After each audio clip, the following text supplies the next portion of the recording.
युवाओं को स्वामी विवेकानंद की जीवनी पढ़कर प्रेरणा लेनी चाहिए। अरविंद पटेल। जौनपुर जिले के जलालपुर विकासखंड के त्रिलोचन में एकल विद्यालय अभियान के तहत युवा चेतना दिवस के रूप में स्वामी विवेकानंद जयंती समारोह का आयोजन किया गया तथा पैदल यात्रा निकालकर लोगों को जागरूक किया गया। कार्यक्रम में मुख्य अतिथि अरविंद कुमार पटेल ने अपने उद्बोधन में स्वामी विवेकानंद के जीवनी पर प्रकाश डालते हुए कहा कि उन्होंने लोगों को जगाने के लिए कहा था कि उठो, जागो और तब तक मत रुको जब तक मंजिल प्राप्त न हो जाए का संदेश देने वाले युवाओं के प्रेरणा स्रोत, समाज सुधारक युवा युग पुरुष स्वामी विवेकानंद का जन्म 12 जनवरी 1863 को कलकत्ता, वर्तमान में कोलकाता में हुआ था। उनका जन्मदिन राष्ट्रीय युवा दिवस के रूप में मनाए जाने का प्रमुख कारण उनका दर्शन, सिद्धांत, अलौकिक विचार और उनके आदर्श हैं, जिनका उन्होंने स्वयं पालन किया और भारत के साथ साथ अन्य देशों में भी उन्हें स्थापित किया। उनके ये विचार और आदर्श युवाओं में नई शक्ति और ऊर्जा का संचार कर सकते हैं, उनके लिए प्रेरणा का एक उम्दा स्रोत साबित हो सकते हैं।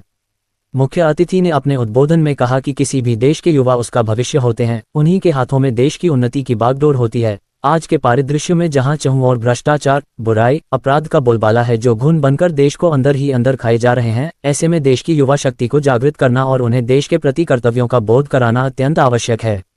विवेकानंद जी के विचारों में वह क्रांति और तेज है जो सारे युवाओं को नई चेतना से भर दे, उनके दिलों को भेद दे, उनमें नई ऊर्जा और सकारात्मकता का संचार कर दे। स्वामी विवेकानंद की ओजस्वी वाणी भारत में तब उम्मीद की किरण लेकर आई जब भारत पराधीन था और भारत के लोग अंग्रेजों के जुल्म सह रहे थे। हर तरफ सिर्फ दुख और निराशा के बादल छाए हुए थे।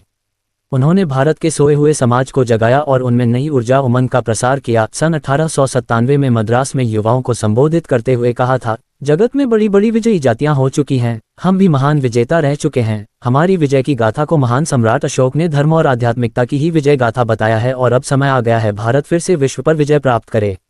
यही मेरे जीवन का स्वप्न है और मैं चाहता हूं कि तुम में से प्रत्येक जो कि मेरी बातें सुन रहा है अपने अपने मन में उसका पोषण करें और कार्य रूप में परिणत किए बिना न छोड़ें। हमारे सामने यही एक महान आदर्श है और हर एक को उसके लिए तैयार रहना चाहिए। मेरी आशाएं युवा वर्ग पर टिकी हुई हैं। स्वामी जी को युवाओं से बड़ी उम्मीदें थीं। उन्होंने युवाओं की अहम की भावना को खत्म करने के उद्देश्य से कहा है, यदि तुम स्वयं ही नेता के रूप में खड़े हो जाओगे तो तुम्हें सहायता देने के लिए कोई भी आगे न बढ़ेगा। यदि सफल होना चाहते हो तो पहले अहम ही नाश कर डालो। उन्होंने युवाओं को धैर्य, व्यवहारों में शुद्धता रखने, आपस में न लड़ने, पक्षपात न करने और हमेशा संघर्षरत रहने का संदेश दिया। आज भी स्वामी विवेकानंद को उनके विचारों और आदर्शों के कारण जाना जाता है। आज भी वे कई युवाओं के लिए प्रेरणा के स्रोत बने हुए हैं। मुख्य अतिथि ने यह भी कहा कि जो बच्चे विद्यालय नहीं जा सकते उन बच्चों तक विद्यालय को पहुंचाने के लिए एकल विद्यालय अभियान के द्वारा सभी गांव में विद्यालय खोलकर असहाय बच्चों को शिक्षा देने का कार्य किया जा रहा है। कार्यक्रम के दौरान पैदल चलकर लोगों को जागरूक करने का कार्य किया। इस अवसर पर अर्चना गौतम, मनोज यादव, पार्वती देवी, अंतिमा मौर्य, कामता प्रसाद, सतीश कुमार, प्रियंका सिंह, दाया सिंह, कल्पना यादव, अर्चना पाल, रेणु सिंह सहित दर्जनों लोग मौजूद रहे। संचालन मिठाई लाल व अध्यक्षता मुखराम यादव ने किया।